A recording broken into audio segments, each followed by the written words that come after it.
Dan juga akan kita lanjutkan lagi jamaah yang ada di rumah. Aku sih masih penasaran juga nih sama pertanyaan aku tadi. Dan Ustadz Bani juga bilang, nih aku pengen tahu banget, pengen tahu gitu. Karena kalau misalnya bicara dari berita ini ya, 14 hari Masya Allah terendam, ditemukan, jasadnya kan sudah meninggal. Yang bikin aku penasaran, selama 14 hari itu ruhnya tuh kira-kira ada di mana ya? Apa ada di sekitar jasadnya itu, atau ada di sekitar rumah keluarganya, atau ada di mana sih? Ustadz Bani, aku mohon penjelasannya Ustadz. Masya Allah. Mohon izin guru kami Ustadz Maulana, Ustadz Syam, Mas Soni dan guru-guru kami dimanapun berada. Bismillah, wassalatu wassalamu ala rasulillah wa ala alihi wa ashabihi wa mawalah, la hawla wa la quwata illa billah.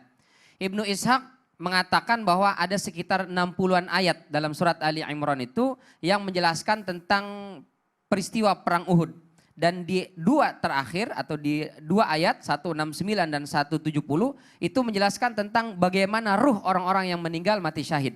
Allah katakan wala tahsabannalladzina qutilu fi sabilillahi amwat. Jangan sekali-kali kalian kira orang-orang yang terbunuh di medan pertempuran di jihad jalan Allah Subhanahu wa taala itu mati, bal ahyaun 'inda rabbihim yurzakun. Bahkan mereka itu tetap hidup di mana? Di sisi Allah Subhanahu wa taala yurzakun. Mereka diberikan rizki oleh Allah Subhanahu wa taala.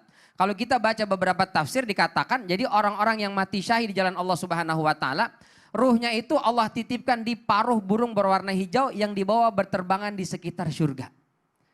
Jadi belum hari kiamat tapi rohnya sudah dibawa oleh burung itu berkeliaran atau berterbangan di surganya Allah Subhanahu wa taala.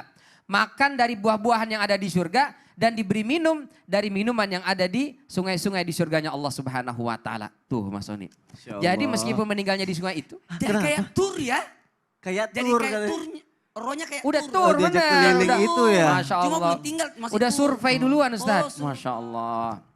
Luar biasa iri begitu ya. Iya. Masya Allah dahsyat ya. Ah itu orang-orang yang syahid di jalan Allah Subhanahu wa taala. Allah katakan ruhnya dibawa oleh burung tadi diajak tamasya keliling surga. Aduh, tamasya ke Bali aja udah dahsyat luar biasa. Iya benar. Ya Allah. Masya Allah. Nah, bagaimana dengan orang-orang yang lain selain syahid? Orang-orang beriman itu kata Rasulullah SAW dalam riwayat Imam At-Tabrani, riwayat Abu Dawud dan yang lainnya. Itu sebelum meninggal, sebelum datang malakul maut, itu ada malaikat yang datang membawa kain sutra yang diberikan wewangian, kemudian ada setangkai bunga, tapi bunga bukan bunga yang ada di kita ya. Bunga yang dibawa oleh malaikat dari surganya Allah Subhanahu wa taala. Begitu keluar itu keluar ruh dari jasad itu harum semerbak luar biasa. Kata Rasul SAW, seluruh makhluk mencium aroma wangi ini kecuali dua. Yaitu manusia dan juga jin, gak mencium aroma. Wangi luar biasa, Masya Allah. Setelah itu dibawa menuju ke langit pertama. Kata malaikat penjaga langit pertama, jasad siapa ini? Kenapa ruhnya begitu wangi luar biasa? Ini Fulan bin Fulan, karena beramal yang disebutkan oleh guru kita Ustadz Maulana tadi. Maka dipersilakan lewat langit kedua, ketiga sampai langit ketujuh, bertemu dengan Allah Subhanahu wa taala. Lalu kata Allah, tempatkan catatan amalnya fi illiyin, di tempat yang tinggi dan mulia. Lalu setelah itu kembalikan rohnya ke bumi karena minha khalaqnakum wa fiha nu'idukum wa minha nukhrijukum taratan ukhra dalam surat Thaha ayat 55. Dari bumilah kami ciptakan manusia itu, ke bumi dia akan dikembalikan dan dari bumi pula dia akan dibangkitkan di yaumul mahsyar.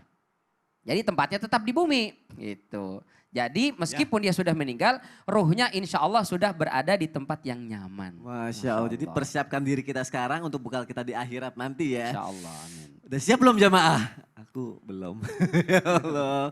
Baik jamaah, kita belajar pada pagi hari ini.